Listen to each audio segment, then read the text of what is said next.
Dighi Alandi police Thane हद्दीत morning walk करणाऱ्या नागरिकांना हत्याराचा धाक दाखवून त्याच्याकडील मौल्यवान वस्तू जबरी चोरी करणाऱ्या सराईत 2 आरोपींना गुन्हे शाखेने 72 तासात अटक करून 12 जबरी चोरीचे व 1 वाहन चोरीचा गुन्हा उघडकीस केला आहे.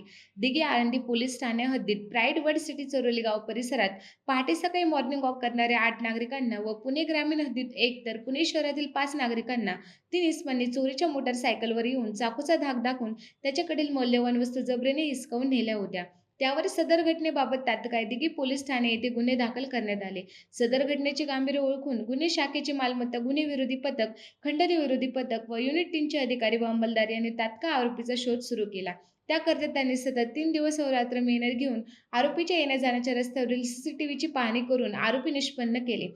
सदर निष्पन्न आरोपीचा शोध घेत असताना आरोपी संशयितरित्या फिरताना दिसून आले. चिंताधारक पाठलाग करून 2 आरोपींना ताब्यात घेतले. यात चव्हाण भास्कर कासार वय 24 वर्षे राहणार सणसवाडी, पुणे, विश्वजित अर्जुन पवार वय 23 वर्षे राहणार मुकुटवाडी, संभाजीनगर यांना अटक करण्यात आली आहे. आरोपीकडे एक धारदार कुकरी व चोरीचा मोटारसायकल युनिकॉर्न मिळून आले. आतापर्यंत चोरीची मोटारसायकल, 3 मोबाईल व रोख रक्कम असा एकूण 5 लाख रुपयांचा मुद्देमाल हस्तगत करण्यात आलेला आहे.